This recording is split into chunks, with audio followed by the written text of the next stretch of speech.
I want to welcome everyone to the May 4th meeting of the Seattle Design Commission. We hold our meetings in person and we have a WebEx component to make sure that these recordings are available to the public after the fact and they're posted on our website. We have one item this afternoon from 1 to 3 p.m. and that's the Commission's review of the public trust component for the alley vacation at 1305 Stewart. We'll be reviewing that today from 1 until 3, and I think we'll be taking a vote today on the request to vacate the alley, with future meetings coming later on the question about public management.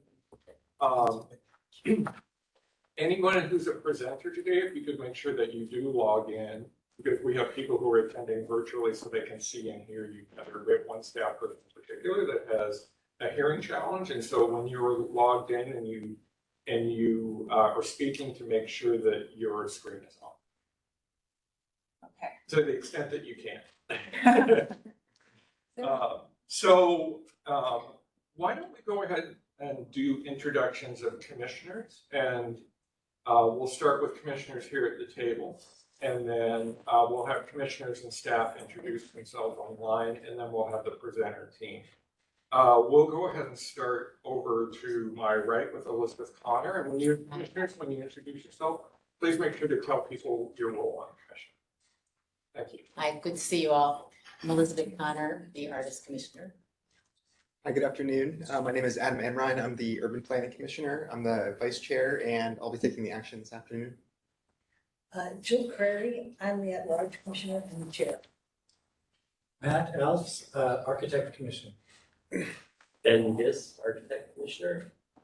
Eric Bush, Urban Design Commissioner. And our presenters today? We're all sharing microphones. Good. Go ahead. Oh, I forgot about Pooja. Sorry. Pooja, my apologies. You were. Hi, everybody. Introduce yourself. Pooja Shah. I'm the Engineer Commissioner. Thank you. My apologies, Pooja. No problem. Katie, you want to lead introduction for your team? Do this. Hello, everybody. Katie Kendall, Land Use Attorney for PMB with McCullough Hill. And to my right is Ben Rosenfeld from PMB. I'll let you introduce yourself. Ben Roosevelt here with PMB. Thank you, Commission, for hearing us today. We're very excited about this project. Should we start with should we continue the intros? Yeah, Okay, all right, let's continue the intros and then we'll get right into it. I'm Rebecca Fuchs with Site Workshop. Oh, we're all doing it. And Jennifer Whalen with Perkins and Will. And to some degree, that will pick you up on screen, but I appreciate you passing the laptop around. Hopefully my battery lasts. We have a number of people in the audience. If we could do a quick round of introductions. Hello, I'm Abby Arabelle with Site Workshop. Amy Gray, Estop. Jeanette Dubois, Estop. Beverly Barnett, Estop. Hallie O'Brien, Estop. I'm Brad Informed with Perkins and Will. Ashley Smith with Perkins and Will. Ryan Packer with Urbanist. Great, thank you. And one more person just. Oh, Doug. Don't forget PMB. thank you. Not to put you on. We have the presentation team here till about 3. I think we have about 40 minutes for a presentation, after which we'll have an opportunity, if there are members of the public, independent of the development team, we give everyone an opportunity to provide public comment for 2 minutes, after which we'll have an opportunity for commissioners to ask you all questions. And then when that time period is over, they will deliberate and hopefully take an action if they're prepared to do that. I will mute here in a second unless anyone has any questions. Great. Katie, are you going to kick the presentation? Great. Ben's going to start and then I'm going to go and then we'll give it over to Becca. Thank you. Should I unmute here? No. No. Okay, everything's good. Yeah. All right. On the fly. No touching. Thank you, everyone, for being here. Ben Rosenfeld with PMB. Doug Clerget is also here as well, who runs our Seattle office. Just wanted to start by saying, what an incredible opportunity we have here to build this life science R&D tower. PMB, we're a healthcare real estate development company. We've been around for 50 years and we do projects across the continuum of care. What that means is we do inpatient rehab facilities, medical office buildings, behavioral health facilities, and we have this really exciting life science building that we're proposing here. Two company mantras that we have is we are long-term holders of our real estate.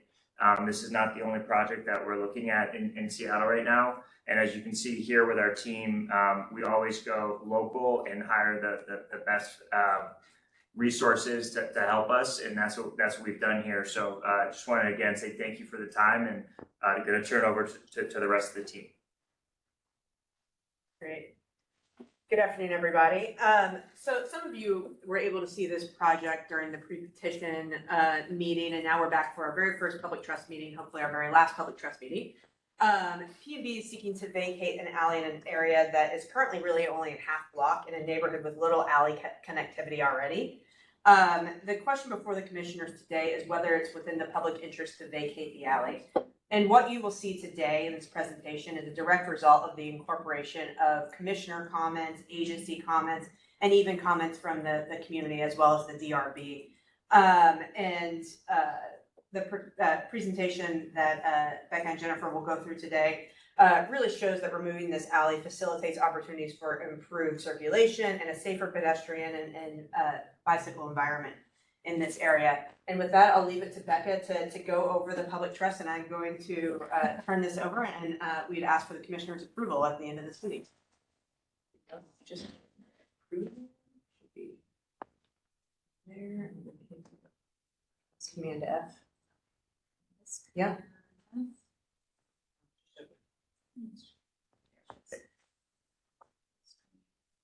Great, and then page down. Great. Okay. Okay.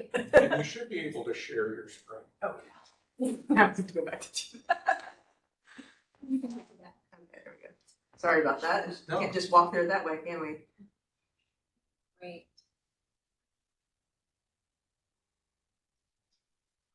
So, Making me give permission to share it from my Mac. Hold on. Sorry about this. let's see. We haven't had any technology. I know. This day has been technological. Yeah. So it's- If anybody is masters are here, It's like it's a little thing you pick up when you come in this room. Why don't you, click the lock to why make don't you sure. go ahead and just email it to me and I can see it all. Can I just give you the Oh, thumbprint? Oh, wait. I just clicked the lock, so now you can enter your password. WebEx. Yep. That's where she. Yeah.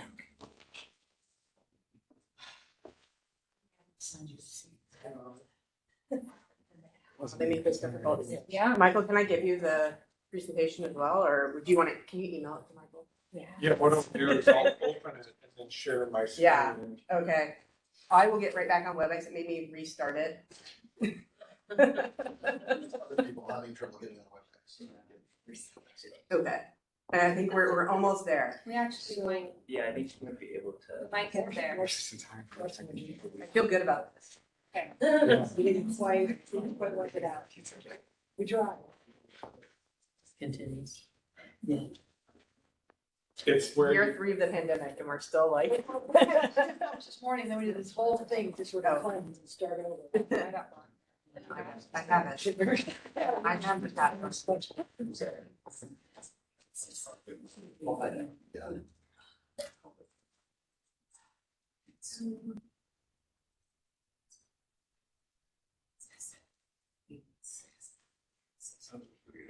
Good. That's right, yeah.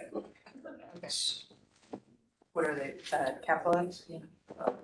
Castle X, so GDP.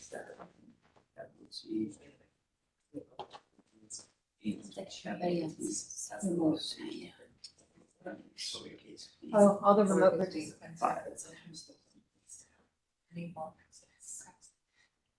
And Mark, say go.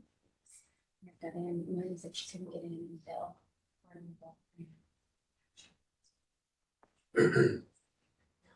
don't think we need. so I have what you emailed, Okay, and it's on the screen right now. Okay. So just, well, Okay, we can just do that. We should be able to share now. Can I try sharing it, or is that complicated? No, I'll just stop sharing. Let's see if it works. Yes, right, I think we get it. Hold on, I gotta. Shit. It's not, so we're gonna say no, you're on, yeah. Yep. Thank you. We will accept. Yeah, because I did this on my remote desktop on accident. Yep. Oh, That's okay. you know what? It takes a village. It does. I should not have been in charge of the tech. I'm just gonna throw that out there. Sorry. It's not why you were part of it. Michael's with this. Well, yeah. All right, Oh, you just right. say next and we'll know that. Okay. Thank you. Welcome. Good afternoon. This team has been working on this project for a number of years, and we're really at the halfway point now in the entitlement process. We're here today to present the public trust, to go over the vacation and no vacation comparisons, and to make our argument to you that the city is better off without this particular alley. Next.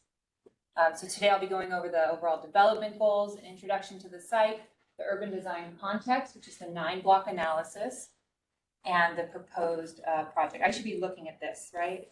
And not for everyone else. Is that- Whatever your preference. Yeah. Okay, it doesn't matter. Okay. Just want to make it easy for everyone. These are the project's 4 main goals. The big one is really to improve pedestrian safety. This block is a leftover piece from the construction of I-5, and it's really vehicularly dominated around the whole site and in the development of this project.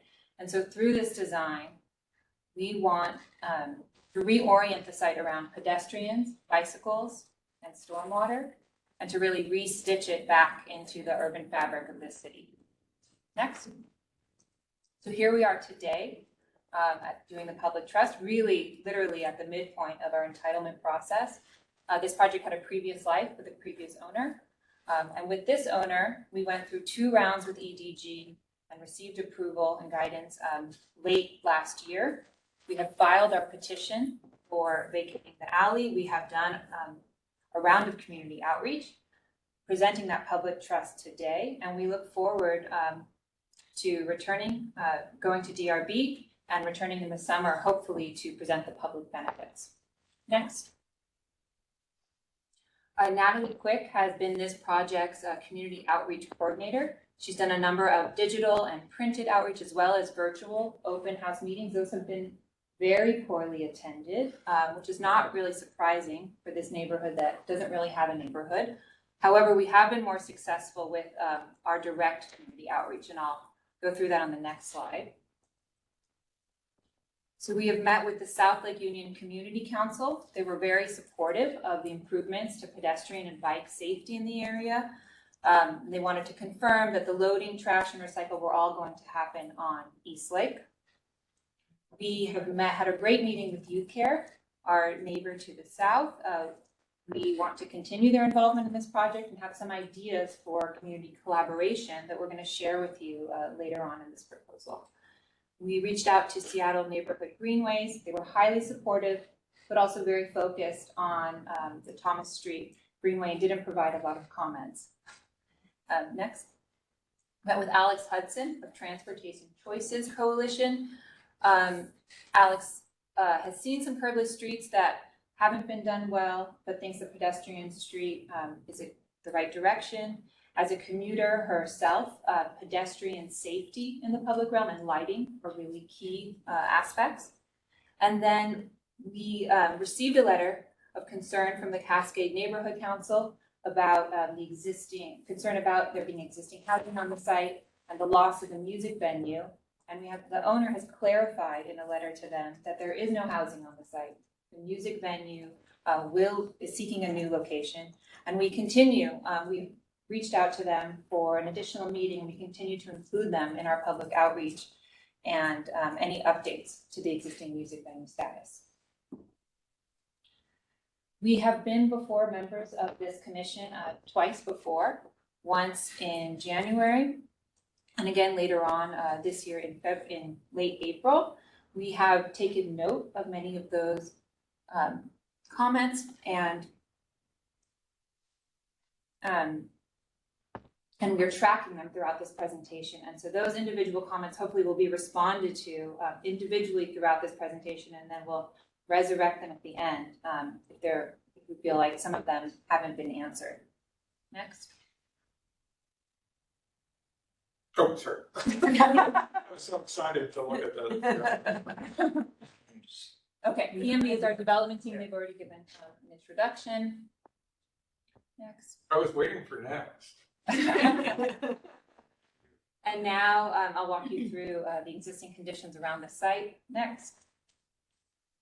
So this really shows that an odd-shaped triangular parcel adjacent to I-5, kind of a leftover piece, but it's really ripe for development at this moment in time. It's also this great gateway opportunity as you approach Seattle going south on I-5, and also when you're approaching the city from Capitol Hill. It's adjacent to some iconic buildings such as REI and Denny Substation, and it's really at the crosshairs of three neighborhoods, South Lake Union to the north, Capitol Hill to the east, and the Denny Triangle neighborhood to the south. Next. This is the alley. It's 2,698 square feet that we are proposing to vacate and asking for your approval for today. The owner has acquired the parcels that the alley serves. Those are shown here on the left. There are a number of one-story buildings, a two-story building and music venue on East Lake. And then there is a property, an existing structure to the north and parcel that is not served by the alley that would be to remain, that is not part of this development. Next. We just want to clarify that we are suggesting improvements to Lower Denny as a pedestrian street. However, we are not vacating it. It will remain part of the right-of-way. It is part of this project, but not part of this parcel. Next. Is your screen on when you talk? No. Great, thank you. Yeah, just let me know. Okay.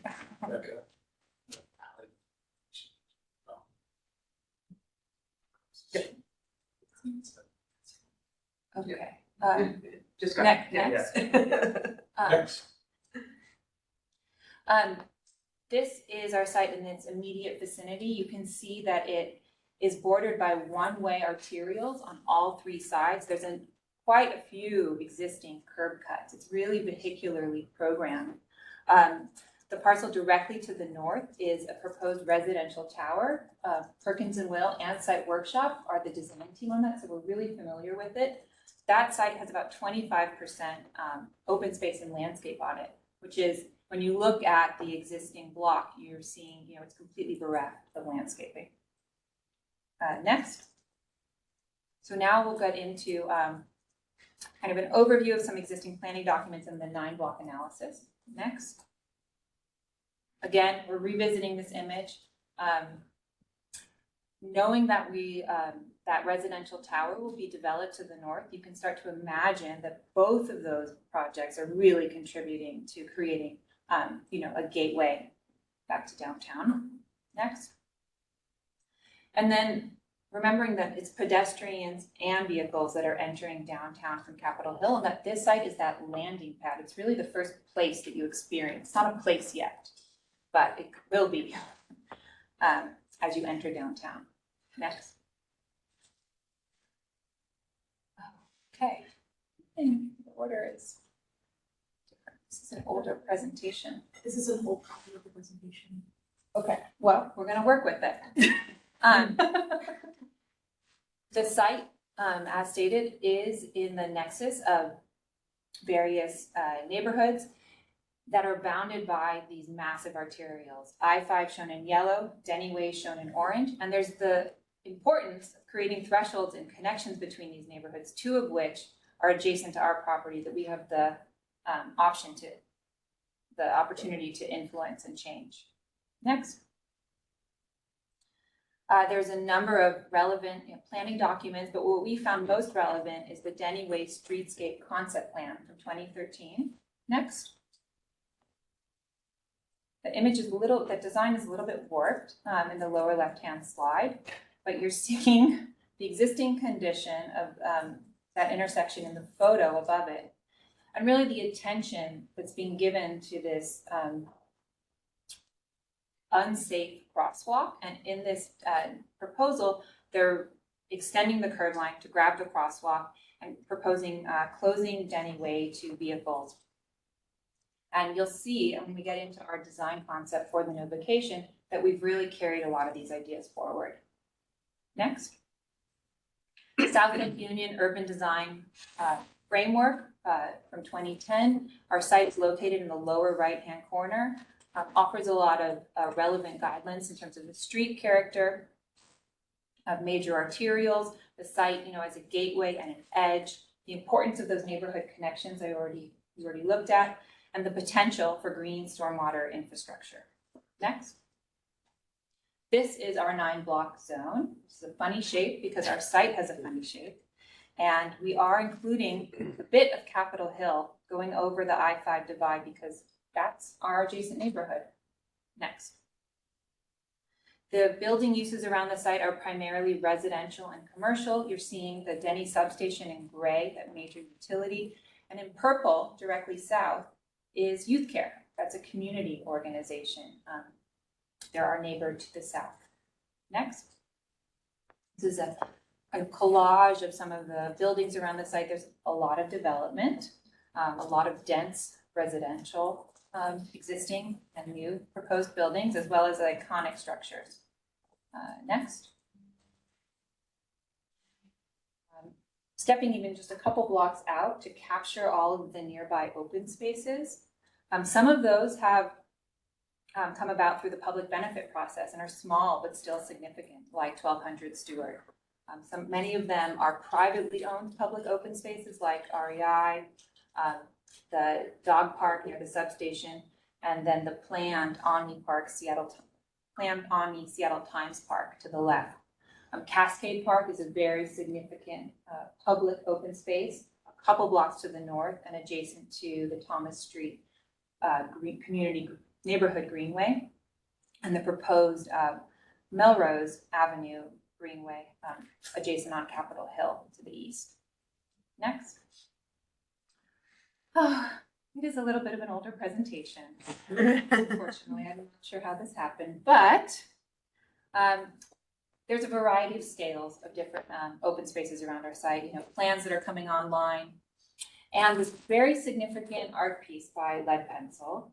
We just want to note that adds to the character of the neighborhood, as well as the really high quality right-of-way and public realm along Yale, a couple blocks north from South Lake Union to our site.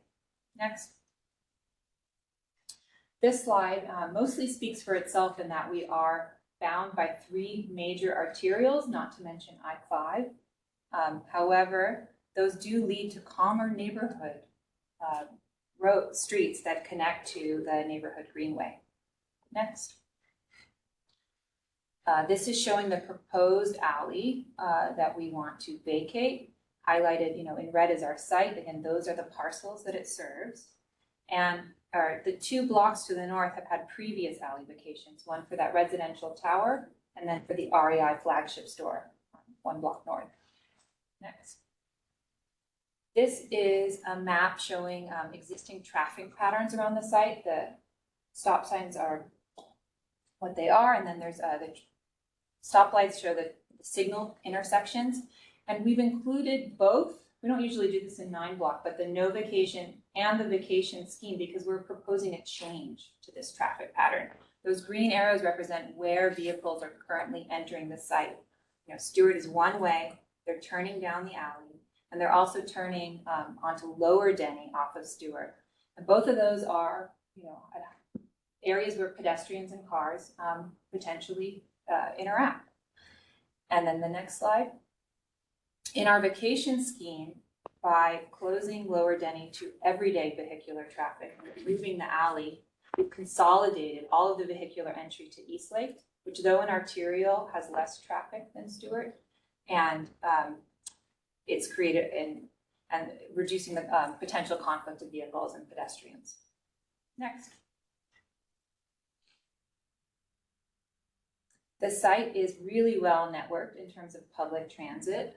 The bus stop across the street from Stewart is heavily used, as is the one to the southwest on that little triangle by Denny. There's always people there.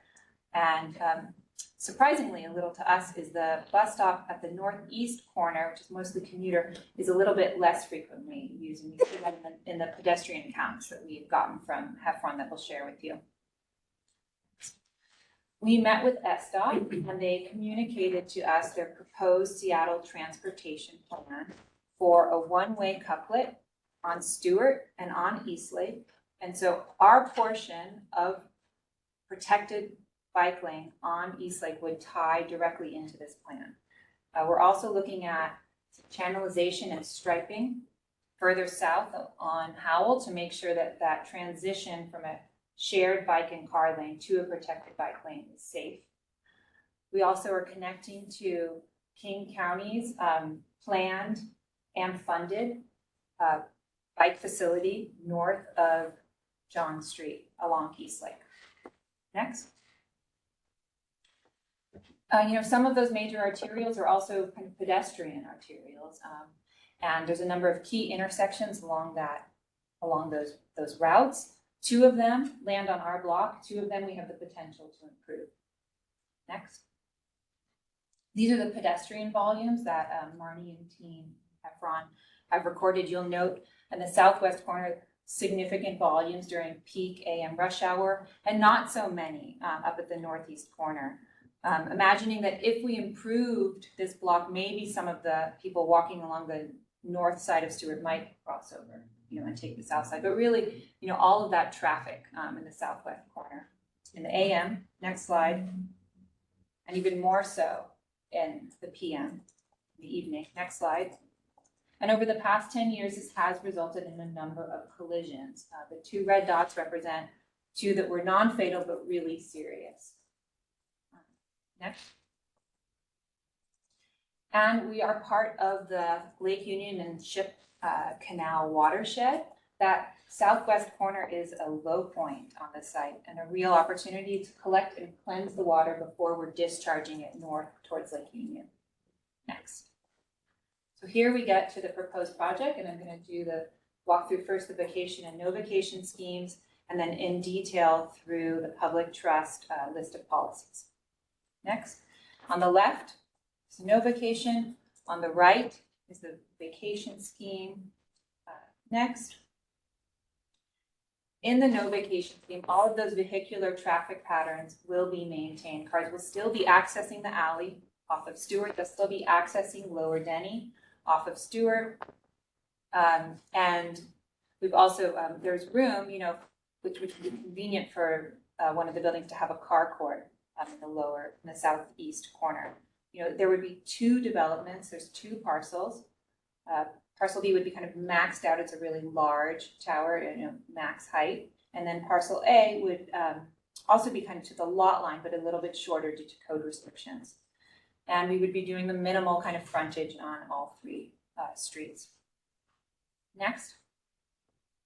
In the vacation scheme, by taking away the alley, by closing Lower Denny to everyday vehicles, and by having a single vehicular access to the building along Eastlake, we've really removed a lot of those pedestrian vehicle conflicts. By consolidating the program into a single building, it's able to accommodate, its mass can then be set back really dramatically off of Stewart, creating a very generous open space. We're also proposing a protected bike lane along Stewart that would connect up to an intersection that we're expanding and improving, and we're going to go into more detail about that intersection and also the one in the southwest corner. Next. We've touched on some of the vehicular patterns. This is kind of spelling out the difference between the no vacation, which is really the status quo. This is how vehicles are currently using the alley. They would maintain using that entry coming off of Stewart, using Lower Denny. All of the buildings, parking, loading, trash, recycling would happen off of the alley. The drive court is kind of programmed for cars, but does allow for rideshare opportunities. And then in the vacation scheme, we have that single vehicular entry off of East Lake. And you're showing that dotted line represents that Lower Denny would remain accessible for maintenance and emergency vehicles. Next. What's the purple bar in this drawing? Oh, sorry, the purple bar is representing short-term parking and drop-off. And so while the no vacation scheme has like a really designated drop-off zone, our vacation scheme doesn't. You know, we have kind of just this short-term parking area. It's not quite as convenient, but that area is being programmed differently now in the vacation scheme. Next. Can I just interrupt for a second? There's a call-in user that, if we could get them to mute, that would be helpful. Great, thank you, Pooja. Yeah. We weren't getting any feedback in the room, but if you are, so whoever called in, if you could mute, that'd be great. Thank you. Yeah. Next. Next. So zooming in on the loading dock, we received a number of comments on the vacation petition in regards to how this space would function. So we do want to confirm that all loading and waste pickup occurs inside of the building and out of the public right of way. We are planning for 4 loading berths and a minimum clear height of 14 feet in accordance with the city code. And the design team has been coordinating with SPU Solid Waste, meeting most recently in early March. And we will continue to coordinate with that stakeholder group as we continue to refine this area. Next. We just want to clarify that as we are proposing to transform Lower Denny into a pedestrian street, we would still be maintaining that 20-foot width of clear access for emergency and maintenance vehicles. That would require, you know, the necessary curb cuts on either side, removable bollards, and as part of it does go through our parcel, we would be proposing a right-of-way dedication of a corner of that parcel that's part of the access path. Next. So this is a comparison of the pedestrian flows on the site.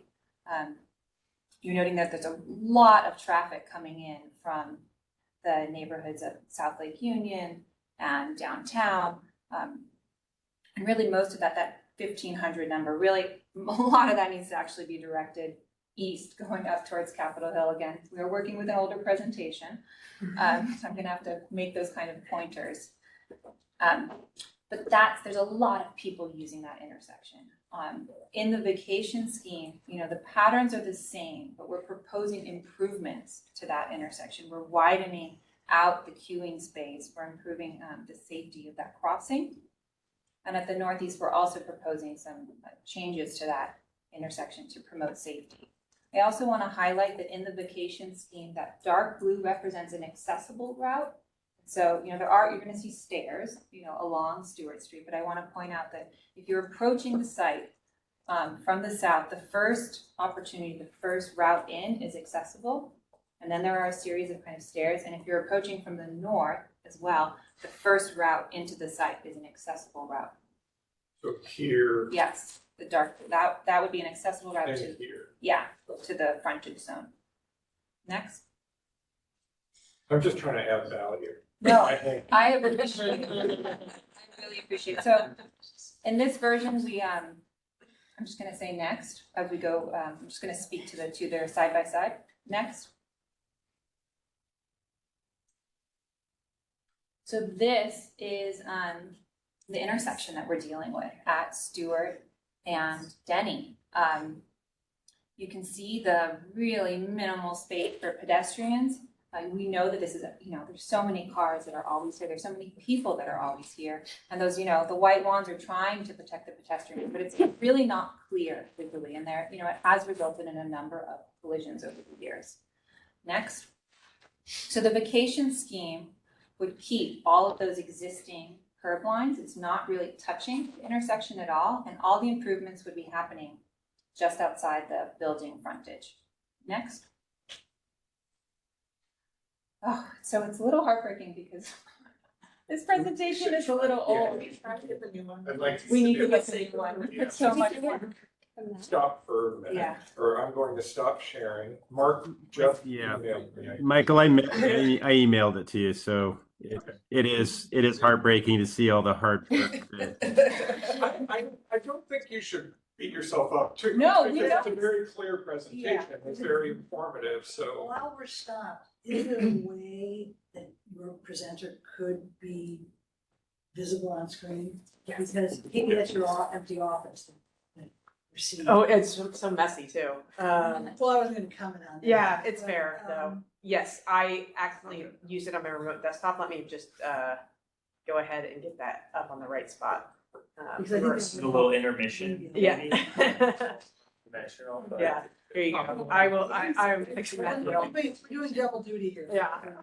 So here's what I'm gonna do, Just like. just to make sure that your narrative, hasn't, in your mind, suffered too much. It No. hasn't. This is what Mark just emailed me, Thank you. and, we can start. Oh, no, let's go to where were we? We were just looking at Access and circulation. access and circulation. Thank you, Mark. Great, oh, it's this view. That beautiful plan. There we go. Oh, Do you wanna take it away from here? yeah, this is great. Okay. Great. Yeah, and I'll get you back up on this. You can probably just go ahead and, as long as everyone can hear her, I will get this back up. Okay. Michael, is there, well, we're just gonna work with, yeah, so this is the no vacation scheme showing all of that existing traffic patterns, existing curb lines, all of those existing conflicts. And then in the proposed. Sorry. It's okay. Am I going too far? No, you're not there yet. You did go too far, there we go. Oh, One more. There it is. oh, In the proposed, thank you. Now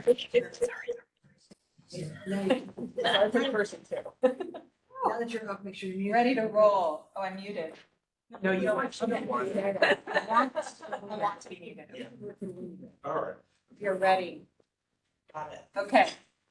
In the proposed vacation scheme, we are extending the curb line, grabbing those little islands of pedestrian refuge and making really a safe and generous paved area for queuing.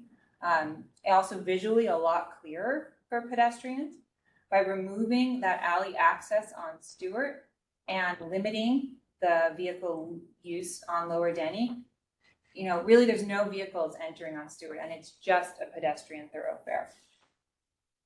One of the questions raised by some commissioners is, what is the role of an open space at this intersection? And, you know, we understand this is a challenging site. It is still very vehicular.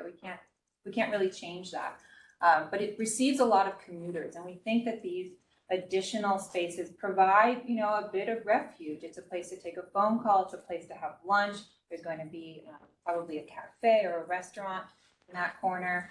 It also offers really sweeping territorial views, you know, down Stewart towards downtown. Next.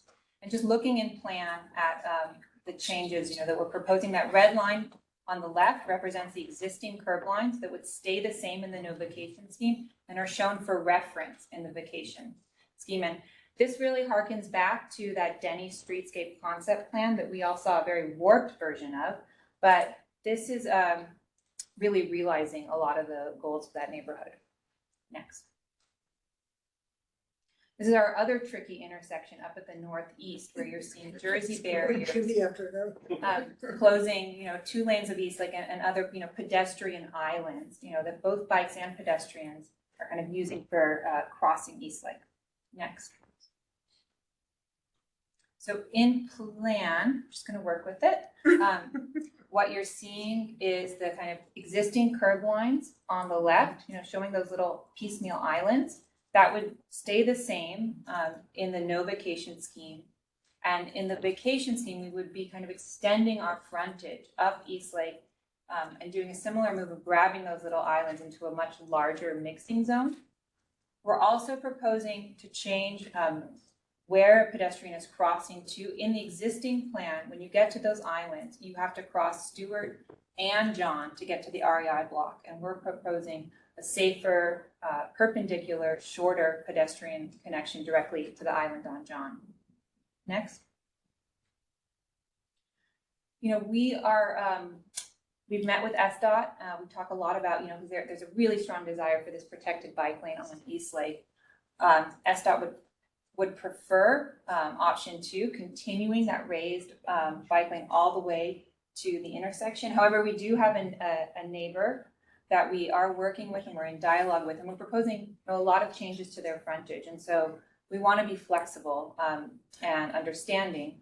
And the option on the left, which is reduced, still continues the bike lane. It just would lower it back to grade at that moment in front of our neighboring property owner. Next.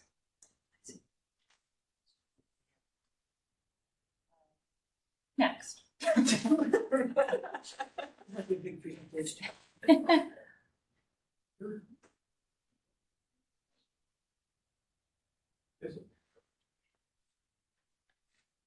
Oh, that was interesting. Okay, this is that same intersection. We can stay here. Shown with the vacation, the no vacation scheme. That little kind of masked building in front represents the existing building to remain. It's not part of our proposal. And the development, in this scheme really stops at our property line. It doesn't extend north to grab that corner. Next.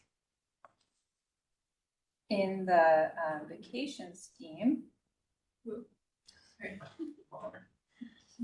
It won't let me Okay. Advance with the arrow. It's making me, of course. Of course. Sensitive.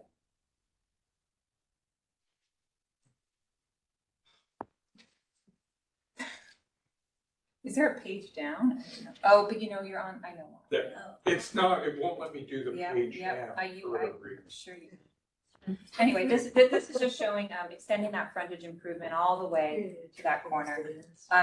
We just want to acknowledge that we're showing a lot of paving right now at that crossing. We think that there's some design room there. This is an early iteration for additional planting art. We're open to suggestions. Next.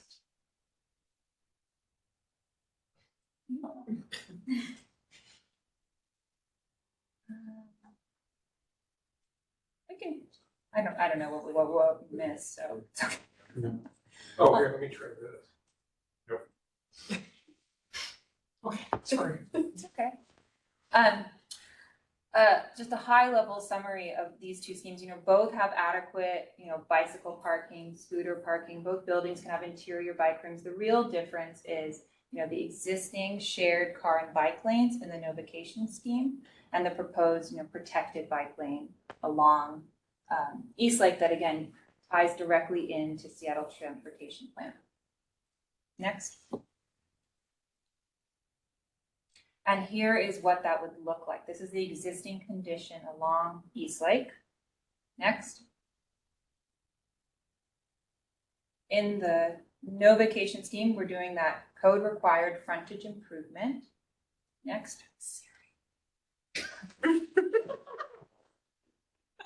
Let me do this. Oh, there. And in our vacation scheme, we've actually added 14 feet of additional improvements to that code required minimum. That takes us all the way to the center line of the current street. And there's still adequate room for a parking lane and 2 drive lanes along East Lake.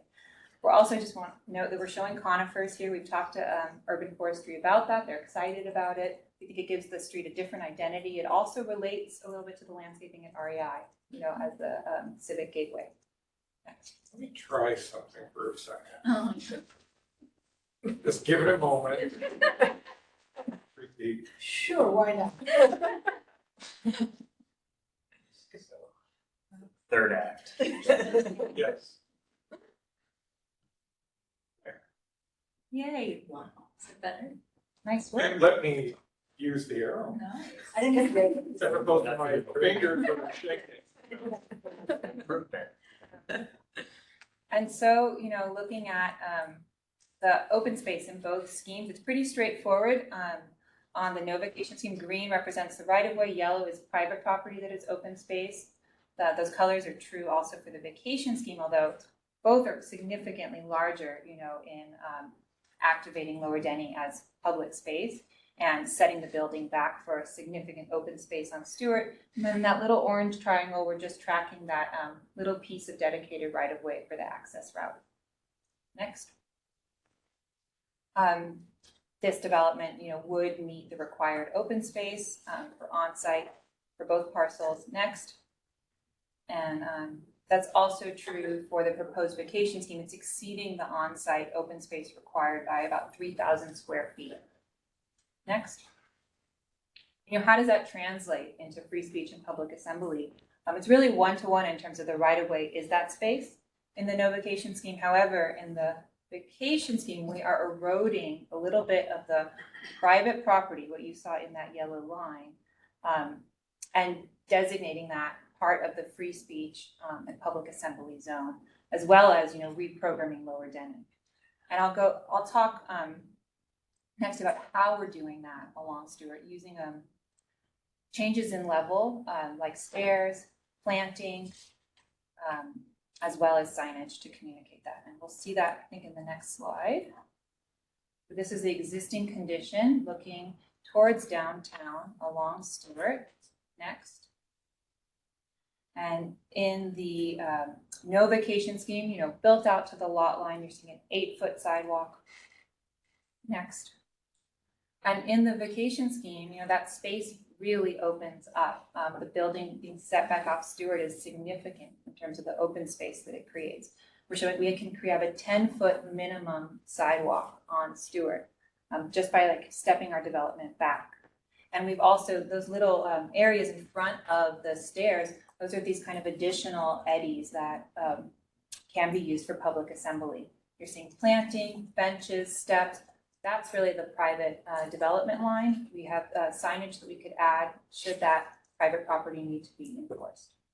Next. Now it's talking about Denny Way. On the left, it's the current condition. It's a 20-foot wide roadway. And in the vacation scheme shown on the right, it's a curbless street and it's a pedestrian street. It still has that access path, but it's safe for pedestrians and bicycles and flexible for programming. Next. This is what it looks like. You see that blank canvas of the overpass, the kind of darkness of that tunnel below. Next.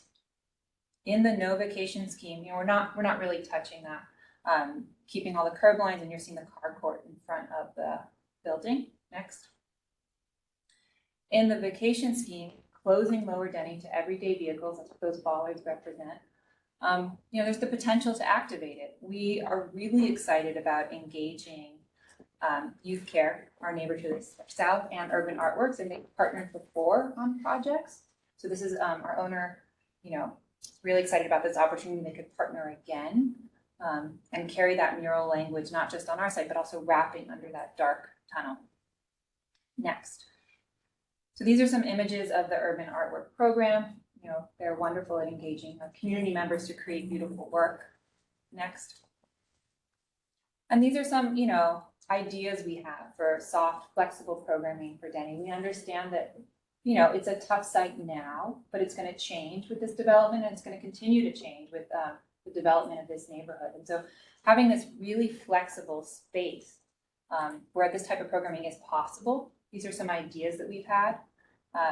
Pickleball, lunchtime food trucks, CrossFit session, table tennis tournament.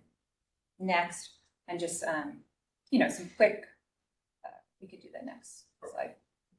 Just quick layouts, that there's ample room for this type of programming. And this is an area where we're really, open to ideas still. I was thinking of one yesterday, pick up street hockey in honor of the Kraken.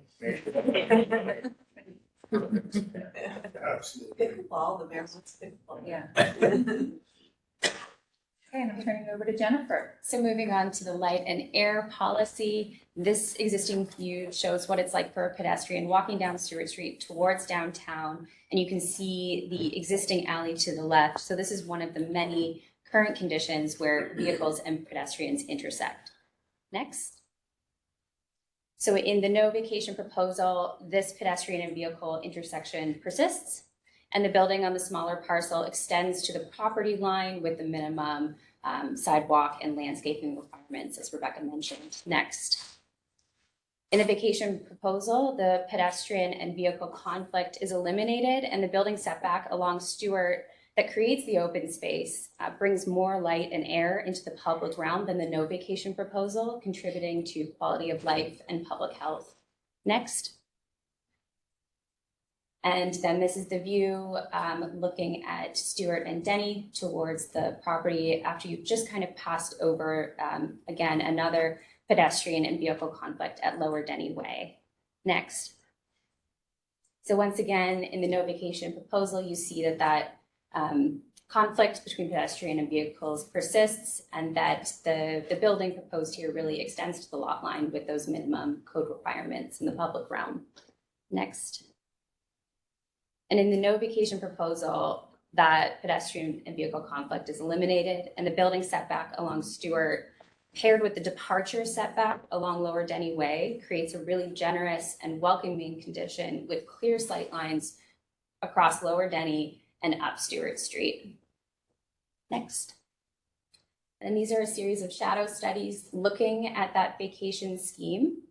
And it's important to note that the open space at that corner of Stewart and Denny will receive direct sunlight, especially in the fall, spring, and summer months, demonstrating why this location is a good fit for open space and how much value it brings to the public realm. Next. So moving on to land use and urban form and view policies, with the no vacation proposal on the left and the vacation proposal on the right. The alley vacation marginally increases the development potential on these parcels, but it doesn't change the maximum tower floor plate or the maximum building height.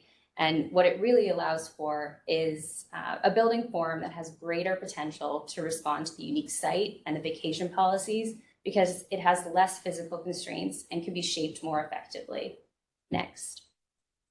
As Rebecca noted earlier, the site is at the intersection of 3 neighborhoods and is highly visible within the city's transportation network.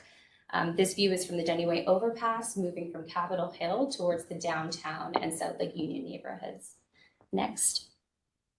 So from this view, the no vacation and vacation schemes are quite comparable in terms of their perceived mass, with the vacation scheme using a soft rounded edge with an upper level cutout to create a more welcoming and engaging threshold condition. Next. Turning around the other way, this is the view as you exit I-5 on Stewart towards downtown, which is again a very prominent way to enter the city through both private and public transportation methods. Next. And similar to the previous approach, these 2 schemes are comparable in their perceived mass. But the vacation scheme, really starts to open up at that Stewart and Denny corner, creating a more welcoming threshold to the city. And just to touch on the utilities in both schemes, and the no vacation scheme, there's really no changes to the existing utilities on site. Building the 2 parcels can just tap right in what's there. In the vacation scheme, the electrical and franchise utilities that are serving the neighbor to the north to remain, that are currently routed through the alley, would be rerouted on site along Stewart. That's the big kind of takeaway here. Next. And stormwater, both schemes can meet their required stormwater requirements. However, in the no vacation scheme, that parcel B, there is no storm line along Lower Denny nor along East Lake, so it would have to overflow to a sewer line, and that could potentially contribute to a combined sewer overflow. Then you're treating the water and then you're still sending it to sewage treatment. In the vacation scheme, we have these really large, generous planted areas that we envisioned using for bioretention. They can service not just the on-site water, and there's some metrics up in the right corner that I can't see at all, but there's plenty of capacity for it to also collect off-site water, such as Lower Denny, and even our half of Stewart. It's a crown street, and so we have the opportunity to collect, and we have enough room to treat all of that water before discharging that cleaned water into the storm line that runs north towards Lake Union. Next. And what would that look like? We have these really massive planted areas. One of that ellipse that's shown in the center, the narrow dimension of it is about 40 feet. That's, some part of this room.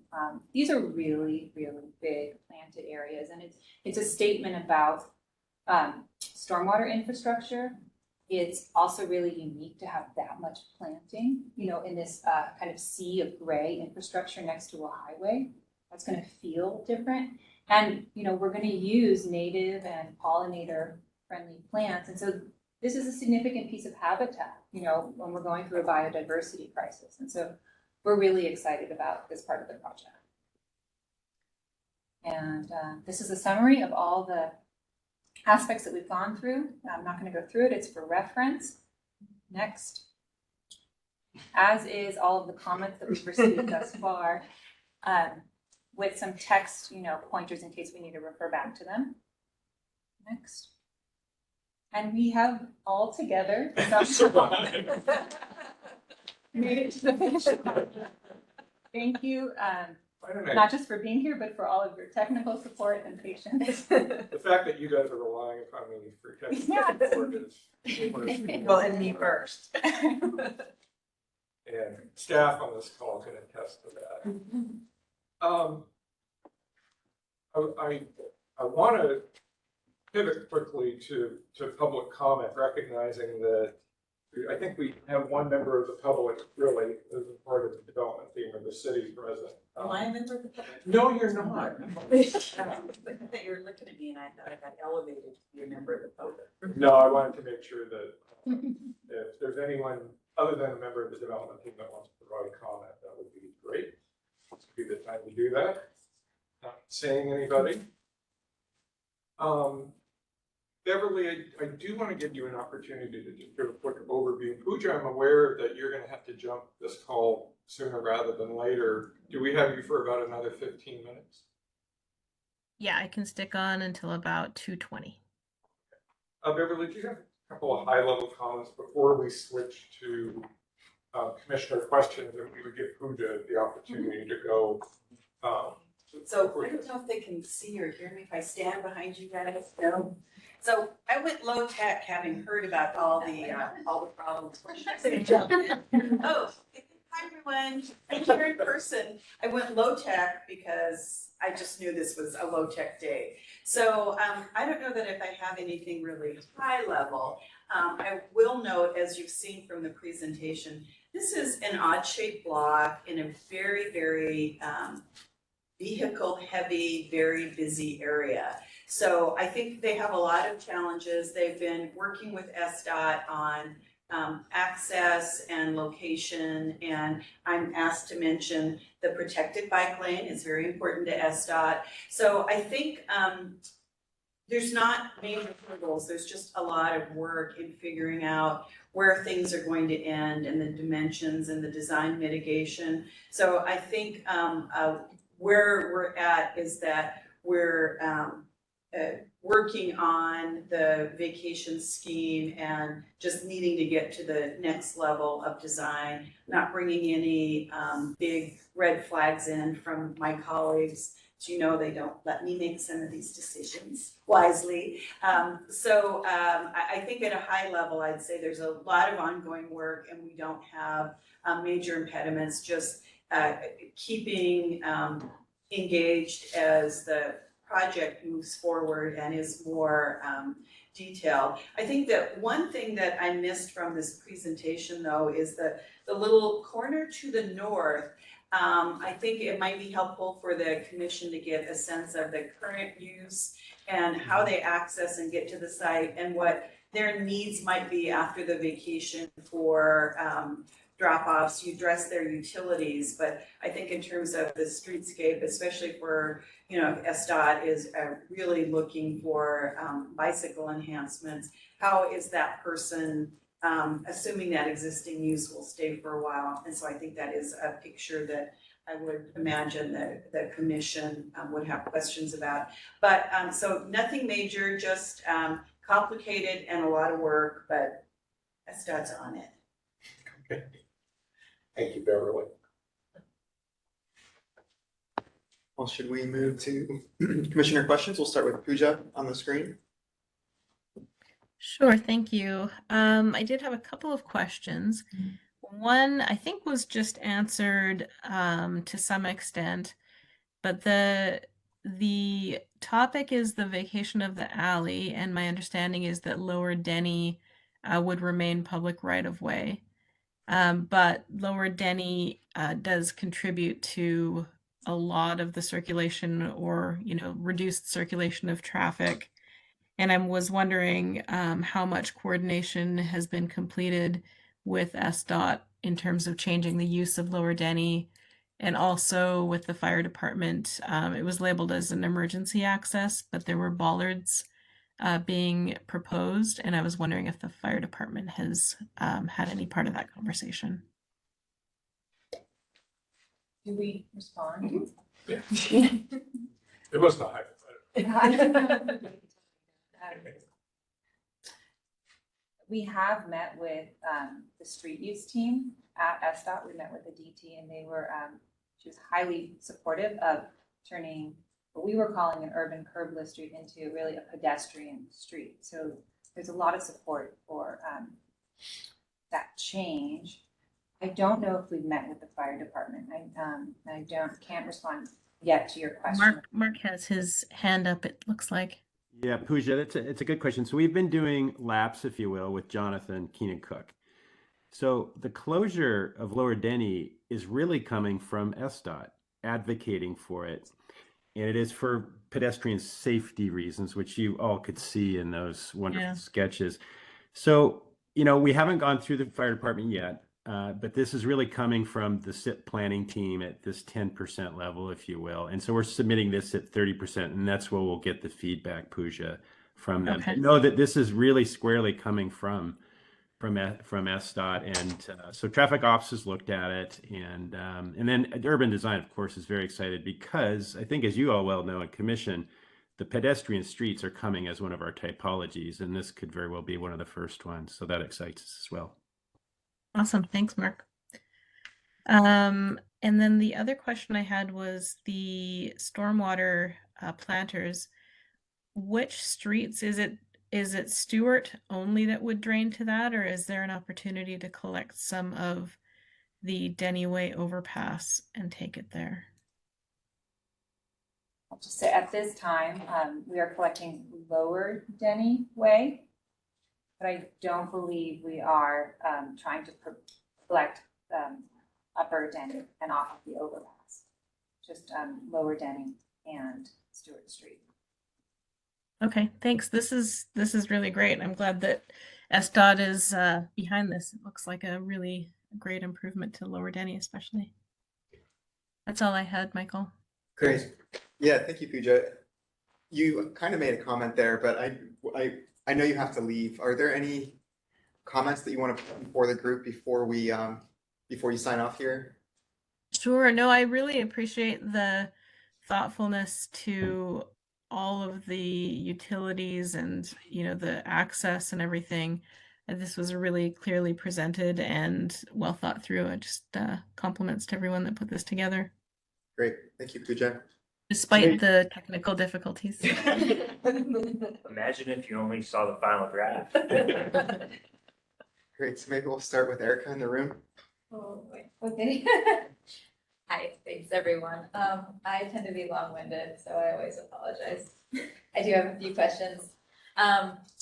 First, with the limited access for truck and vehicular movements on Stewart, can you describe how trucks would maneuver through the neighborhood to get to the new entryway? Just because I know that area is very confusing, and I'm wondering what the impact to the surrounding community would look like. In the no vacation or vacation scheme? In the vacation. Do we have Marnie on the line? Did she get in? I think she got in. Marnie's on the line, but she'd have to be unmuted, I think, by somebody. She called in by phone. She's probably frustrated listening to this. I am And all I'm seeing is here's you, Mark, and caller number 3. Yeah, it might be Marnie. There, Marnie. Mark.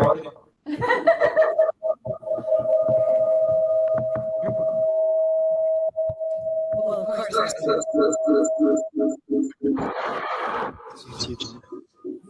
Yeah, go first. There we go.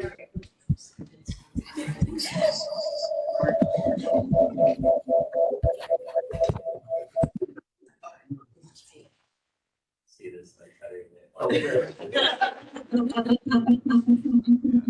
Erica, we don't have necessarily have an answer for that one directly for you today. Okay. I was even going to try to Google map it right now. But it's a good question because of the one-way couplets. Exactly. Yeah, that's what I was curious about. My second question was just what engagement you guys have had with 1811 East Lake to the south, just because I know there's like 75 residents in that permanent supportive housing. And I'm curious how that will engage with the site, if anyone's had any follow-up. I believe, this is Katie Kendall, I believe that we have reached out to them via email. Natalie's been trying to directly reach out to people, but I don't think we've heard a response Okay. at all.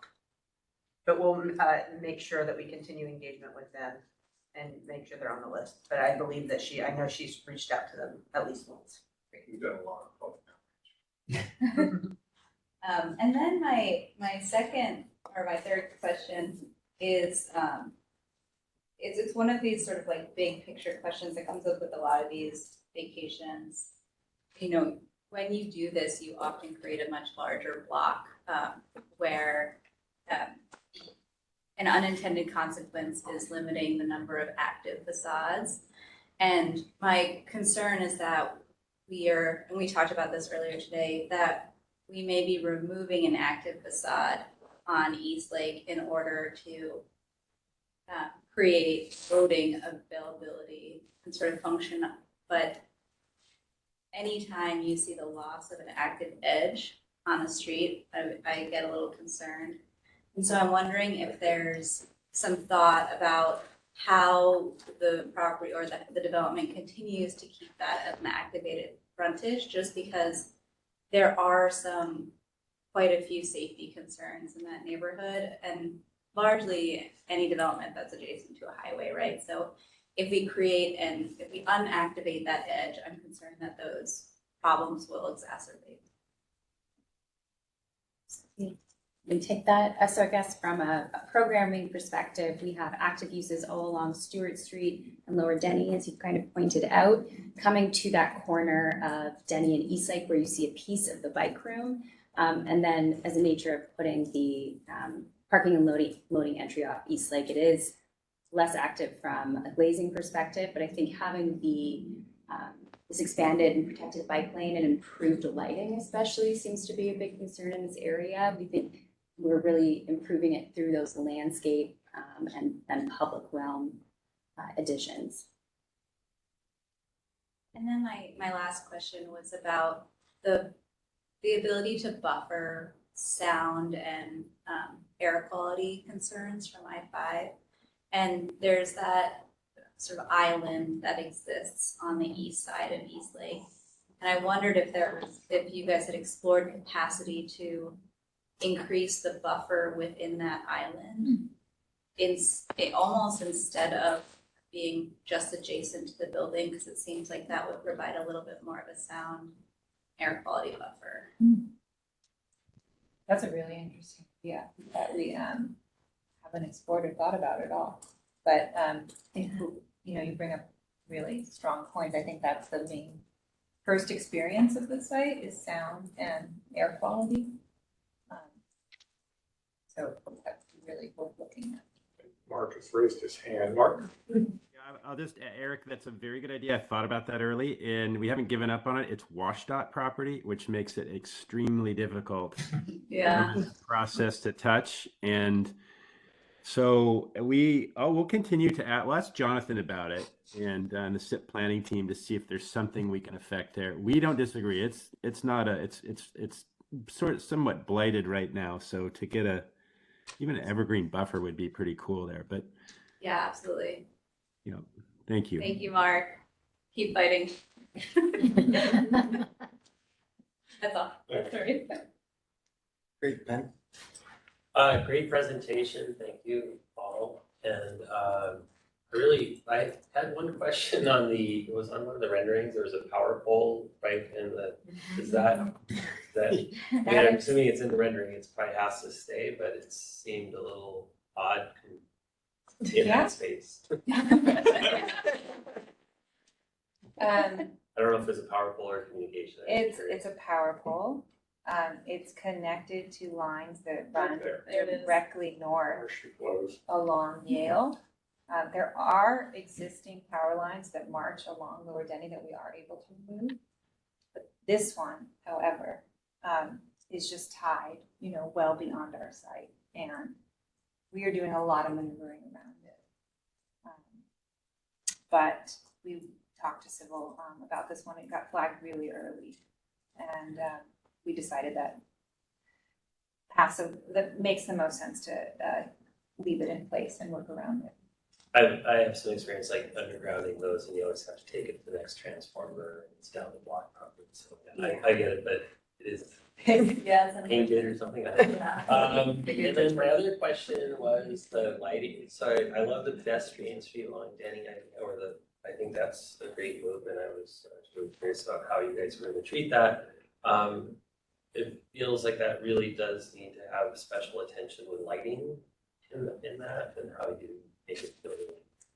I'm all in favor of dark skies, of course, but that space feels like it could be. So maybe it's more of a comment than a question, but lighting. I guess whatever your lighting plans for that space. Mark, do you want to take this one? And also comment on this too.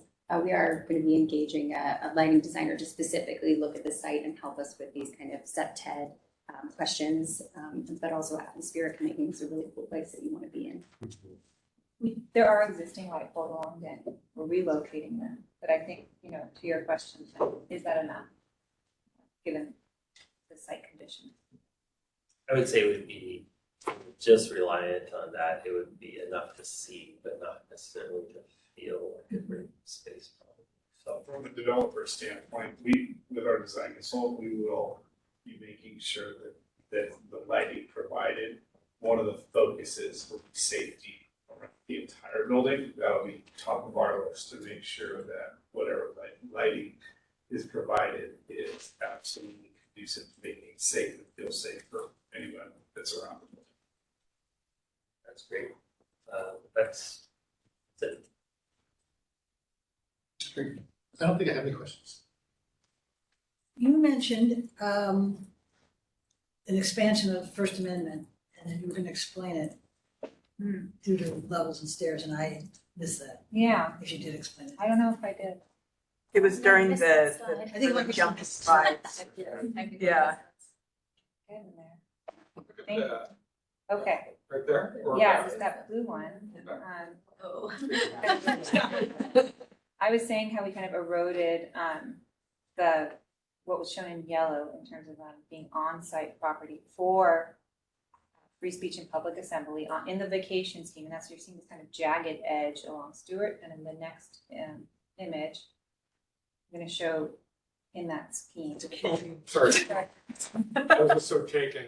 And this is the existing condition. We'll quickly get to the next slide. Right. And so that kind This of is the one we didn't actually jagged edge that we were showing in plan, you can kind of see here in terms of, our first move is just to increase the width of the sidewalk, from the required 8 feet to 10. So that's kind of moving, giving 2 feet back. And then the way that these benches are angled and like the stairs, all of those little eddies, would be considered areas that are up for public assembly and free speech. By whom? By By the the property owner? owner. Yeah, so the signage that could, reinforce private property would not apply to like those lower areas. We're trying to find, material changes, vertical transitions. Well, I mean, I understand it in design, I don't understand it in functioning day-to-day life, but I wanted to at least see the slide that we had. Mark had his hand Yeah. up. Mark? Yeah, I'll just add that, Jill, this has been an issue. Beverly brought it up very early, and it was like really be clear about publicly accessible private space and free speech area, so sidewalk, right of way, and whatever else you would not, suggest that somebody can't trespass on is, should they be doing something, protesting or whatever. So we're just trying to be very clear with that. And I think trying to express here is the vertical, the landscape, the material shifts, all those things add to that. But be very clear though, that's public space up on the upper left. There's some Yes. retail that could spill out, but that's public space. So it's just the free speech that you're talking about. So we've eroded that edge, as Becca has talked about. Yeah, and Jill, I will add to that, we did talk about a right-of-way dedication at that little corner. We are not proposing to dedicate these erosion areas to the public, just to be perfectly clear, but from a visual functional standpoint, this is area that would be quote unquote in the free speech area, and the visual cues and signage would try to make that clear when you go up. It's an area that feels like it's part of the sidewalk. Correct, but still It's owned not. by PNB. But it's Correct. not gonna change the underlying ownership and management. Correct. It can't. Correct. So anyway, the rest of my comments, that was my question. Thanks, Jill. Okay, my question, I think you sort of answered this in your statement, but you mentioned Youth Care to the South. I think that's a great organization. Have you engaged them yet on the programming of the site? Yeah, we had a great meeting with them. We talked about urban artworks. They told us they'd worked with them before. Oh, cool. We haven't shown them our programming slides yet, but we asked the question, this is gonna be a public space. This is right of way. How would you use it? Tell us, give us feedback. And so we hope to have a follow-up meeting where we kind of share our ideas, but really hear, how could they possibly use that space? Awesome. And we've been working to set that up, so that should be forthcoming. Fantastic, that's great. And then this is kind of a technical question, maybe out of phase here, but are you proposing to, did I hear you correctly, that to treat half of the Stewart frontage in front of your property on site? Is that what your proposal is, essentially from the crown of the street? Yeah. Yeah, okay. As well as the right-of-way portion of the sidewalk, which, slopes toward the curb. So. Another nice thing, that table, you'll see if the vacation is allowed, you'll notice up in the table what in the top right, what is required versus what we can do in terms of treatment areas. And you'll see that, we've opted for far larger treatment areas for stormwater and rainwater than required if vacation is allowed, because we have the room to do it and really make it a nice thing, a nice piece of the project. Awesome, thank you. Those are my questions. Great, thank you so much. This was a really clear presentation in its first and second iteration. Just a couple of questions on my end. So the first one was on Stewart. I'm curious what the stance, it's really clear how you're continuing those bike improvements along East Lake, and I'm curious what the stance is for pedestrian improvements along Stewart in front of the property that is not part of the property. It's true that neither scheme is proposing frontage improvements along Stewart for the parcel to the north that is not our property. That area, there is a slide. It's okay. I just knew that was Somewhere that shows that property owner, it's somewhere towards the beginning. There's two existing curb cuts to the parking lot that are being used, to access that parking lot. So we would, it's pretty far, I think, towards the beginning. Actually, it's right after in the vehicle section of side by side. Keep going, that's a. We'll get there. So you turned around. That's the left, right? Yeah. Going in the right. There it is. Yeah, that one? Yep. Oh, this one. Yeah. So this does clearly show that we are not, proposing frontage improvements along the property that, really we can't control. Except for on East Lake, right? Except for on East Lake, because that's really important to the bike master plan. Is that one, I'm sorry, is that one parcel? The. Yeah. Yeah. One parcel. Yes, that's the law office. the Bradley 100. Johnson. Yeah. Had there been any coordination with them about that Stewart side? We've been in talks with, we have a strong relationship with the owner. We've been in talks with him about easements during construction, potentially even renting some space with our project team. We know that, I mean, especially with this bike lane improvement, that he's using an entry off of East Lake as a de facto entrance into his site. So I imagine he'll be extremely sensitive about being able to access his site on the other side off Stewart. And so to directly answer your question, no, we haven't talked about Stewart, but we do have a good relationship and can bring up whatever the team recommends. And again, though, this is not part of the project, and so we sometimes have to be a little hands-off where it's not part of our project. Great, thank you. My next question is on East Lake, and that is what methods have been used or are expected to be used to manage bike and pedestrian safety where they're crossing that loading and parking entry into your building? Yeah, we could go to the loading and parking area, so that north crossing zone. I think we're kind of treating it the way protected bike lanes typically cross driveways. So I believe that the bike lane is staying raised, so that's a signal to the car, and it's also colored bright green. So all of those are sending cues. We could, add additional signage. But that's the kind of typical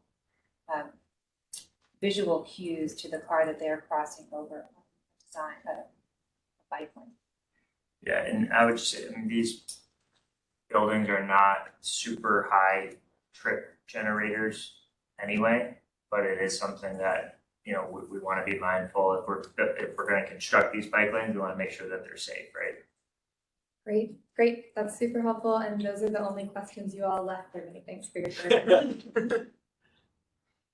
I second that thoroughness of presentation. Thank you.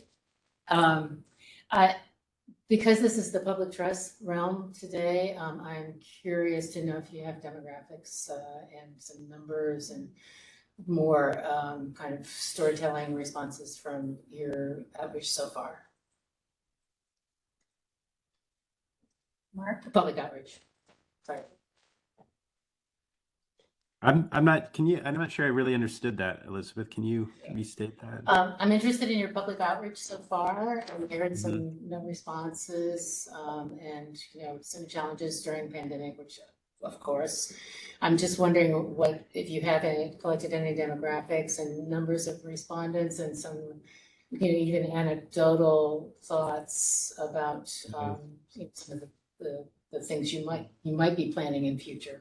We're not there yet, but just to get a sense of who are these people and what do they think? Right. That is the tough one. It's a neighborhood where there hasn't been much responded. We didn't have. You said it, and maybe it's still just pandemic related too, but nobody showed up to our public meetings. Those were virtual. The questionnaires are sent out, to the neighborhood. I don't think much has been sent back.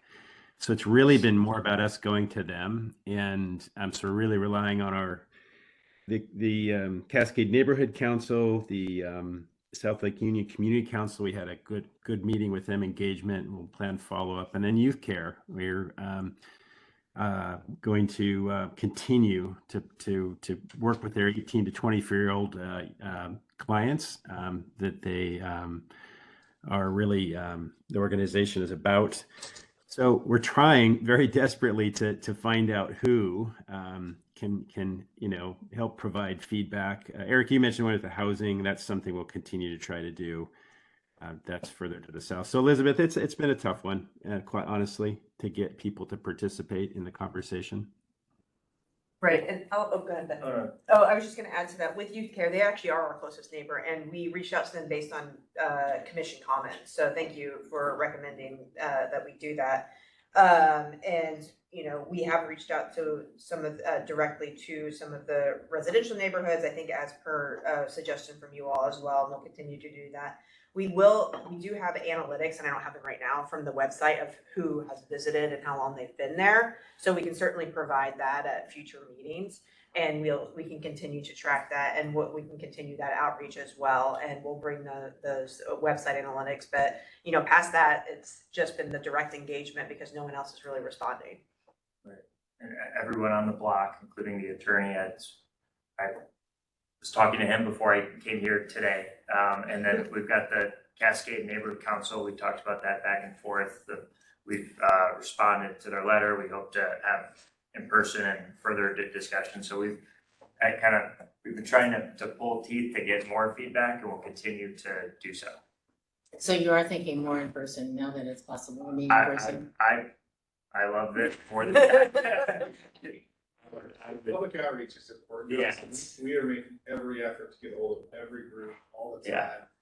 Via in writing. Natalie's doing a great job. WebExes. It's something that, you know, we hired Natalie to do it, and we have told her this is not bare minimum, but let's really make sure that people know we're here and want to talk to them, want to interact. So it's something we're definitely going over and above what's required of us to do. So a related question, I noticed that the Cascade neighborhood is not actually mentioned as one of the neighborhoods in your 3 neighborhood, when in actuality, this site is actually Cascade. Yeah, I think I verbally mentioned it, but you're absolutely right, that in that really clear diagram, it's not acknowledged, so thank you for pointing that out. That might make a difference in outreach. We are talking Cascade neighborhood. We've had multiple conversations with them. Yeah, what I noticed was that it doesn't show up on you're talking about the neighborhoods or on the site plans. You mentioned WashDOT, and I know about working with WashDOT. If you are engaged in doing murals on some of those facades you spoke about, is that WashDOT or a city, or who would be your partner in activating those currently blank facades? We are going to endeavor to work with on SDOT property only. And Lower Denny is SDOT. SDOT owns that structure. Correct. So what you're showing activated by a mural is actually SDOT. Yeah, we'll need to make sure that we'll dot our I's and cross our T's to ensure that that doesn't encroach onto whatever WashDOT. And I think, Beverly, that's something we've talked about, making sure where we know where the line is, if there is a line. That's something we can work with SDOT to continue to further. Thanks. And I have one more. Oh, two more. Is there any opportunity, you talked about a lot of stormwater treatment and bioretention, et cetera. Is there a way for that activity to be publicly accessible and educational, perhaps, on some level? There is. Cool. We haven't explored it yet. Yeah, a lot of it's happening beneath the surface. I think you're asking for some interpretation. Yeah. Visibility, sensory experience. Yeah. Like next to our planters, like a sign that describes how the water is coming down, something like that. There's a lot of examples of the ways to interpret stormwater. So I'm not going to tell you what I think you should do, but I think it's a rich opportunity. Opportunity, yeah. I have one question for Mark. You mentioned pedestrian streets are coming as part of our typologies, and it just made me wonder, how are these pedestrian streets different from streets that were blocked off during the 60s and didn't necessarily succeed in urban environments? Well, this is like an academic This is a naive question symposium. on my part. Sorry? Oh, is this an academic symposium or a public trust?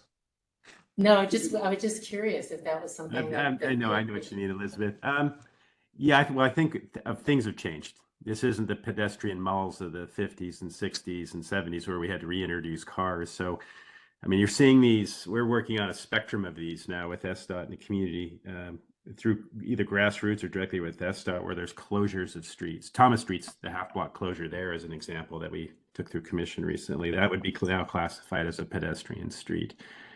So it's, I mean, this is a lot to do with safety for this one, but it fits neatly in that bucket. And I think the challenge is on us. And I think Becca asked you about your ideas as well about how to really make that a successful street as a pedestrian street. We think it's better off without cars. I think the community's better off with it. And I don't, as a one-way couplet, just to directly answer it, I don't think it's serving the public very well. It's serving cars and not people, and we think it's better off serving people. Thanks. I don't know if that answered your question, Elizabeth. That I think probably deserves a longer dialogue. As you said, it is a symposium, but I was curious. It made me think when you mentioned that, it made me think about some earlier experiments. Yeah. Thanks. We might should ask SDOT that question. Okay. Yeah. Should we ask that question right now? Maybe not No, today. I think. Yeah. Ask Aditi and Ian. Yeah.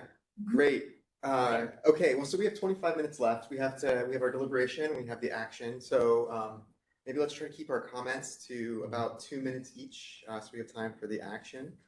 Just by way of reminder, the defining issues for deliberation and public trust are circulation for all modes, so mobility, access, utilities, free speech and public assembly, open space, light and air, views, and land use in urban form. Maybe we should just go in the same order that we went in, so we don't have to pick on them twice.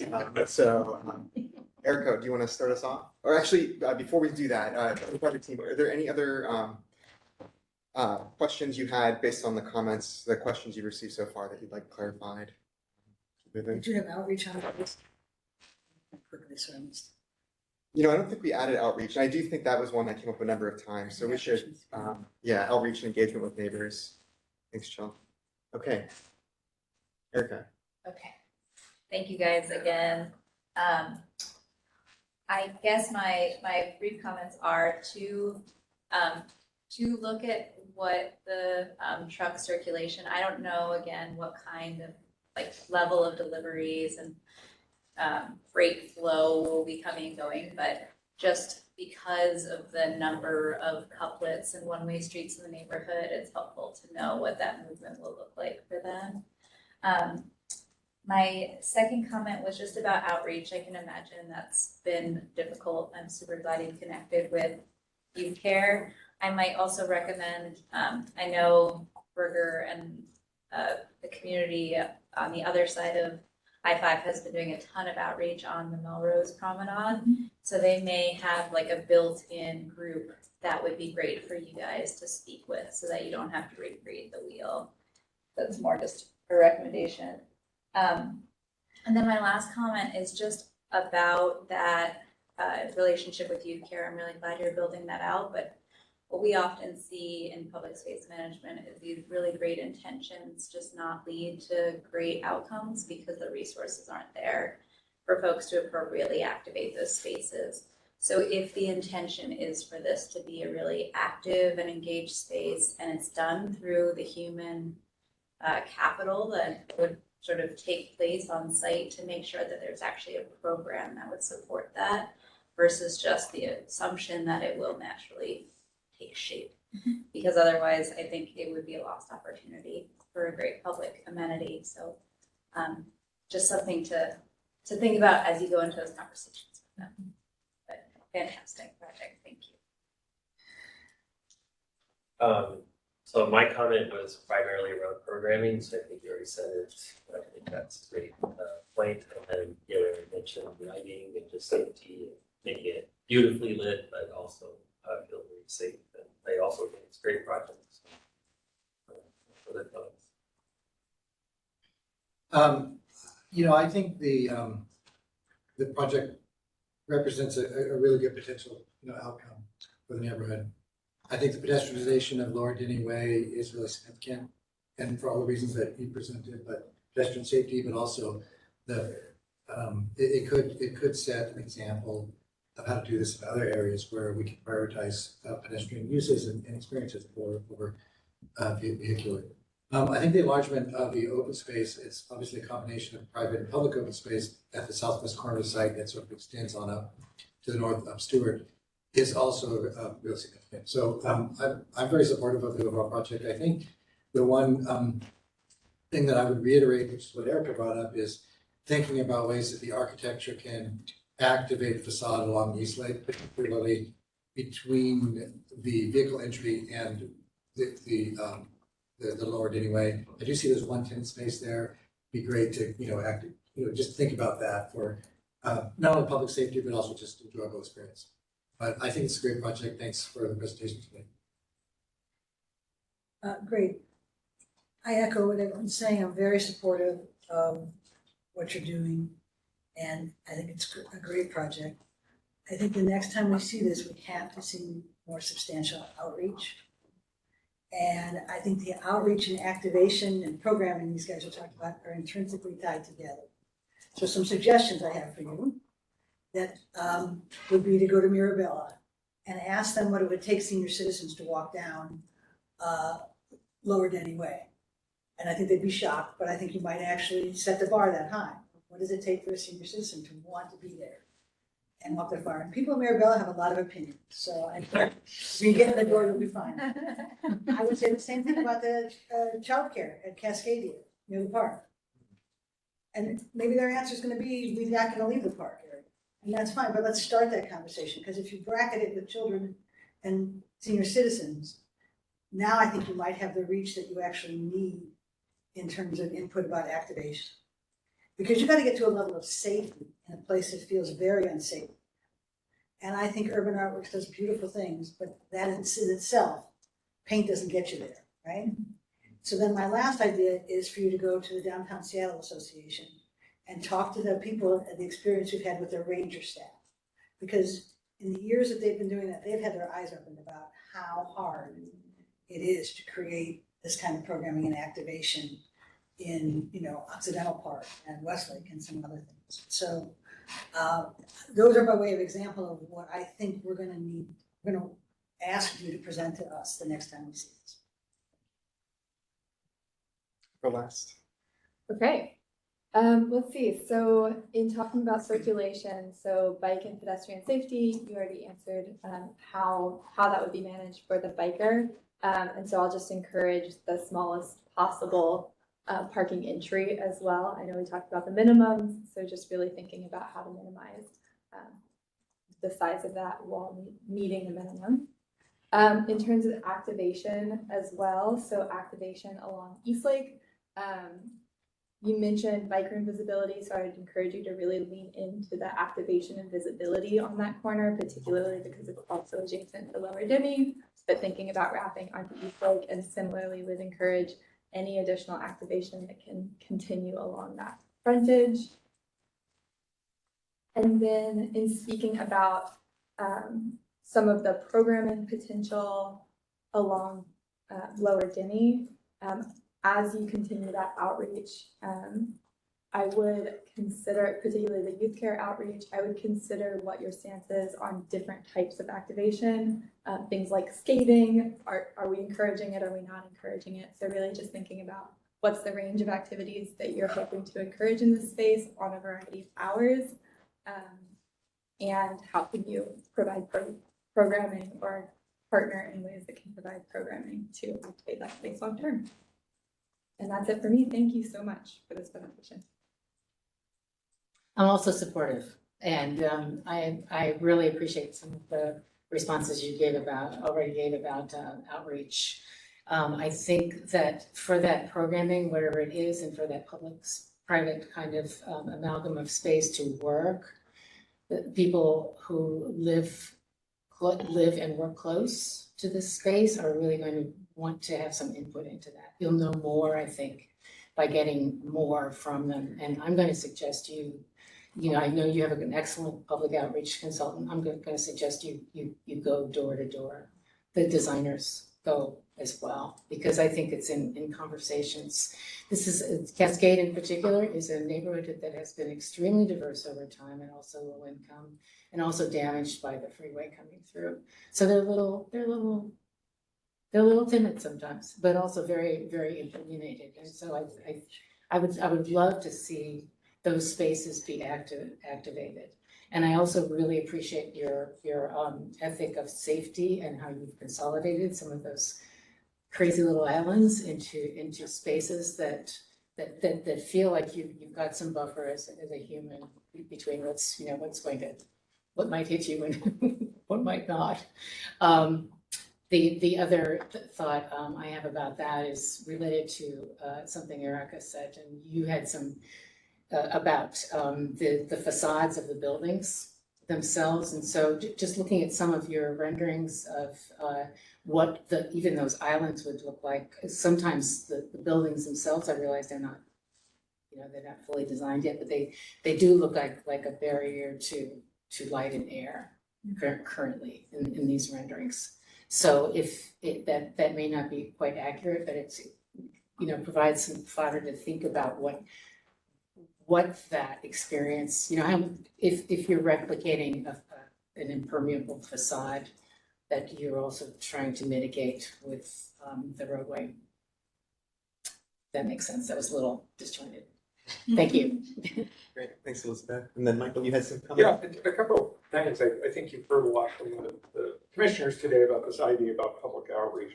We have a 7-year-old policy now on equity in the design of public space. We know you're going to want to come back to us very soon for a robust public benefit package. I'd encourage you, that is a tool to answer the question. How, if you've done public engagement and it's equitable, the people that you're engaging with should readily see the fruits of those labors. So I'd encourage you to get the policy, make sure that you're truing up your work, in particular the Orion work, not only vertically, but horizontally. Two more quick things. Pooja talked about the fire department review. Really encourage you to coordinate with Beverly, coordinate with your team to make sure that any fire department access when you come back and its implications on a future ask for Lower Denny as being part of a public benefit package is vetted in a way that that balance is struck. I didn't hear that in any of the comments. I want to make sure that that's on the record. Finally, the stormwater piece. You have a robust system that you pointed out for Yale and the swale on Yale. That should be your guide. Bam. Yeah, thank you, Michael. Erica, do you have one additional comment? Yeah, I have a question that might be more for the SDOT staff than you guys, but I've just real briefly, I'm really glad to see you guys adapt the pedestrian crossing to the north edge. Have you looked at, as part of the project, adapting the pedestrian crossing from across Stewart to further parallel it to the roadway so that it discourages free right-hand turns onto Denny? You know what I'm meaning? So like right now it's angled like along Denny if it were to adjust to be more perpendicular Stewart. Oh, you mean down there? Here? No, The end. other one. So that Other one end. looks perpendicular now, which is great, but the other one is still super angled. Yeah, I see, right there. Over there. Yeah, right Yeah, there. yeah. So if that could Oh, I see. could Here. replicate what you guys are doing to the north. Is there a bus stop there? There's a bus stop over here. There's a Yeah. bus stop right here. So this is the That might be affordable housing. You're talking about changing the angle of the sidewalk Exactly. to not hit the intersection, but rather to hit Exactly. here. Just so it going to discourages the north and the east. that, like those speedy turns onto Denny. Yeah. Yeah, I guess I don't know for sure, but we should know more by the time the project comes back. There's been a lot of different options and designs looked at, and I don't know, you guys may have been talking to Jackson later than I have, but they have been looking at the whole larger pedestrian environment there. But there are existing conditions on some of the other sides that they have to match up. So we'll, make sure we can get a better response when we're back next time. Thank Yeah, I think for clarity, what we'll do, what you'll see in the minutes after today, after vote day, some of the public trust issues, we'll make sure to bullet point out for you. So when you do come back, presumably for public benefit, you can update the commission on how those designs have been refined and of course, more pressing. Just gonna add a couple of suggestions to the list that Jill ran of potential resources for public outreach, Manual Lutheran and the Cascade Park and PDH. Thanks. Yeah. Okay. So that was a lot of comments. Were there any questions from the design development team on the comments from the commissioners? Clarifications? I didn't quite understand your last point. It's about retail facade and like The active frontage. Oh, active frontage? Yeah. Just, what, at one point, I think you said something about there being less transparency or less glazing on one of the facades, but I may have misunderstood. At the podium level, with more active uses along Stewart and Denny than along Eastlake. So at that location, there would be other means to try and activate that space, just because we don't have enough kind of active program to really wrap the whole building. And how do you define podium? Sorry. Podium would be, I guess, the first kind of 2 levels, so it's a split level, because the site slopes quite significantly from one corner to the next. And then you kind of have the tower above with the tenant spaces in it. So the podium level would be kind of retail uses, the main entry, we've got our bike parking. The level of pedestrian experience. Yeah, exactly. And so having as much transparency as we can into those really kind of exciting spaces. Okay, thanks. Great. Okay.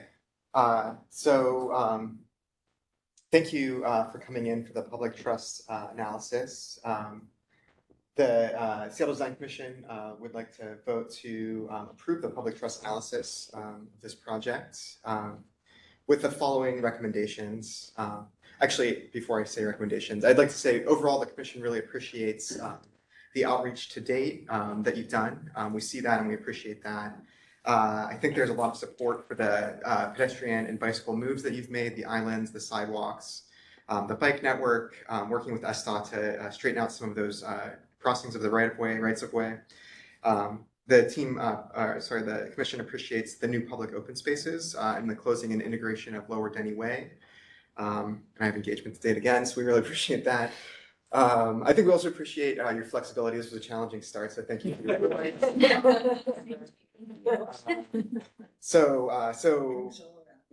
to where we started. So the Seattle Design Commission approves the public trust analysis for the Denny Way project with the following recommendations. We're asking for a more substantial or more outreach moving forward. So some of the groups I heard were to the residents to the south, additional engagement with youth care, with the Melrose Promenade groups, with Mirabella, the child care at Cascadia, which is in the park, the Manuel Lutheran Church, and also the park, if there's a group that works in the park, the Cascade Park.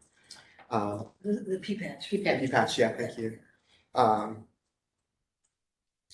And the DSA as well, in their experiences with the ranger staff. The team asks for more, listen. Well, verbiage is ambassadors. Ambassador, okay. Oh, I'm I'm just repeating what I heard.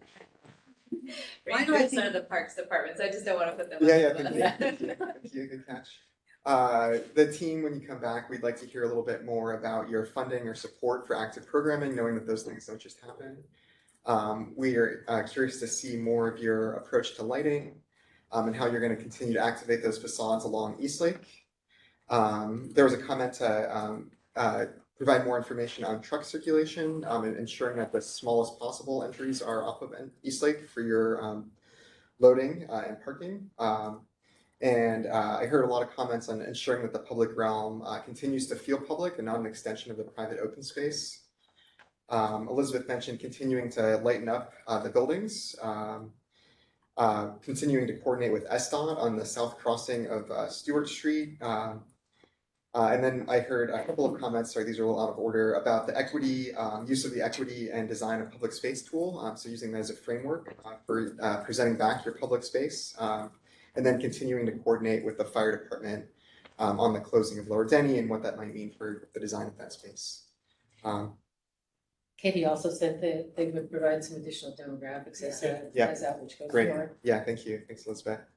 Okay, so those are the recommendations. And so with that, I think we're ready to move to a vote.